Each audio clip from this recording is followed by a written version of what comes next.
హైదరాబాద్ సృష్టి ఫర్టిలిటీ కేసుతో విశాఖ ఆరోగ్య శాఖ అధికారులు ఒక్కసారిగా ఉలిక్కిపడ్డారు. విశాఖ సృష్టి సెంటర్ కూడా 2 ఏళ్ల నుంచి అనుమతులు లేవని ఇప్పుడు గుర్తించారు. విశాఖలో అధికారికంగా 50 ఐవీఎఫ్ సెంటర్ల ప్రతినిధులతో విశాఖ వైద్య ఆరోగ్య శాఖ అధికారులు అత్యవసర సమావేశం ఏర్పాటు చేశారు. ఐవీఎఫ్ సెంటర్లో భారీ ఫీజులు వసూలు చేస్తున్నట్లు తమ దృష్టికి వచ్చిందని డిఎంహెచ్ఓ జగదీశ్వరరావు అన్నారు. సృష్టి ఫర్టిలిటీ లాంటి ఘటనలు పునరావృతమైతే కఠిన చర్యలు తీసుకుంటామంటున్న డిఎంహెచ్ఓ జగదీశ్వరరావుతో మా ప్రతినిధి సతీష్ ఫేస్ టు ఫేస్. సృష్టి ఫెర్టిలిటీలో రోజుకొక అక్రమాలు అవకతవకలు బయటపడుతున్నాయి. హైదరాబాద్ నుంచి విశాఖ వరకు సృష్టి ఫెర్టిలిటీ సెంటర్లో జరుగుతున్న భాగవతం వ్యవహారంపై రోజుక సంచలన వార్త బయటపడుతుంది. అయితే ప్రస్తుతం విశాఖలో సృష్టి ఫెర్టిలిటీ పేరుతో రహస్యంగా నడుపుతున్న ఈ సెంటర్ పైన అసలు ఎటువంటి నియమ నిబంధనలు పాటిస్తున్నారు, అసలు 2 ఏళ్ల నుంచి సమాచారం తెలుస్తుందా లేదా అనే విషయాలపై మనతో మాట్లాడేందుకు డిఎంహెచ్ఓ జగదీశ్వర్ గారు ఉన్నారు. ఆయన అడిగి మరిన్ని విషయాలు తీసుకుంటాం. సార్, గత 2 ఏళ్లుగా వీళ్ళు రహస్యంగా ఇక్కడ ఆ ఫెర్టిలిటీ సెంటర్ నడుపుతున్నారనేది ఒక వార్తలు బయటకు వస్తుంది. ఇందులో వాస్తవం ఎంత? ఈ సృష్టి సెంటర్ అనేది 2020లో కూడా ఇదే పని చేశారు. అప్పుడున్న కమిటీ వాళ్ళు మళ్ళా దానికి ఏదో రెక్టిఫికేషన్ ఇచ్చేసి వీళ్ళు కంటిన్యూషన్ చేశారు వాళ్ళని. అయితే 23 తర్వాత మరి మన దృష్టికి అయితే రాలేదు, వాళ్ళు కూడా రెన్యూవల్కి రాలేదు కాబట్టి ఈ విషయం తెలియదు. అయితే ఈ బిల్డింగ్ని మనమైతే రొటీన్ చెకప్లో మనం చూసేటప్పటికి ఇక్కడ ఏమీ లేదు, అంటే అప్పటికే వీళ్ళు ఎక్కడికో షిఫ్ట్ చేసేసారు. ఇప్పుడున్న ప్రదేశం కూడా మనకు తెలియదు. అది నిన్న శనివారం విషయంలో తెలిసింది అక్కడ వీళ్ళు చేస్తున్నారు కాబట్టి అది వాళ్ళు ఏమైనా డిస్ప్లే బోర్డ్స్ కానీ లేదా మా దగ్గర ఎంతమంది ఉన్నారని కానీ ఇటువంటి ఫెర్టిలిటీ సెంటర్ వాళ్ళు పాటించాలా పాటించకూడదు? అయితే అసలు బోర్డు లేదు.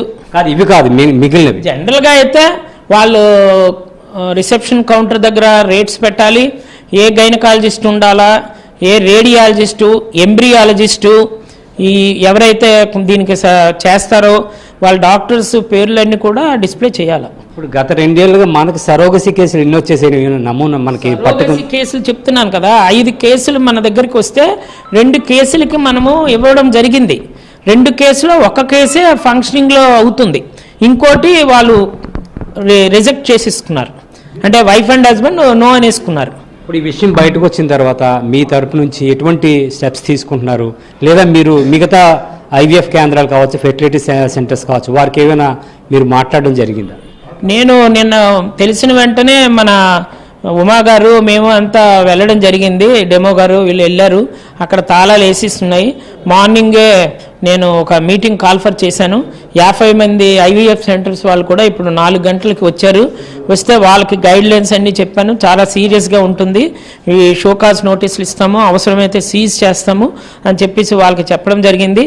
వాళ్ళు కూడా అనవసరంగా అసలు ఈ సృష్టి సెంటర్ అనే దానికి 2020లోని ఎవరో అప్పుడు టైంలో ఇచ్చారు, ఇదే పని వీళ్ళకి, మేమైతే అలాంటి యాక్టివిటీస్లో మేము ఇన్వాల్వ్ అవ్వము.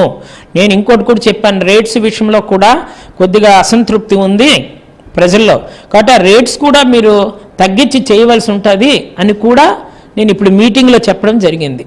ఓకే, సృష్టి ఫెర్టిలిటీకి సంబంధించి ఏదైతే అక్రమాలు బయటకు వచ్చాయో విశాఖలో నిర్వహిస్తున్న ఈ ఫెర్టిలిటీ సెంటర్ గత 2 ఏళ్లుగా రహస్యంగా నడుపుతున్నట్లు మా దృష్టి కూడా వచ్చింది. కానీ ఇప్పటి వరకు ఎటువంటి సమాచారం లేదని డిఎంహెచ్ఓ చెప్తున్నారు. అదేవిధంగా ఇప్పుడు మిగిలిన వారిని కూడా మీటింగ్ కండక్ట్ చేసి వారికి కూడా ఇటువంటి చర్యలకు పాల్పడితే షోకాజ్ నోటీసులు కూడా జారీ చేస్తామని హెచ్చరిక జారీ చేశామని చెప్తున్నారు. కాబట్టి ఇక నుంచి మా పర్యవేక్షణ క్రమ పద్ధతిలో ఉంటుంది. అదేవిధంగా ఈ ఫెర్టిలిటీ సెంటర్ నిబంధనలు కానీ అతిక్రమిస్తే వారిపైన కూడా కఠిన చర్యలు తీసుకుంటామని చెప్తారు. వీడియో సంతోష్తో సతీష్, ఏబిఎన్ ఆంధ్రజ్యోతి, విశాఖ నుంచి.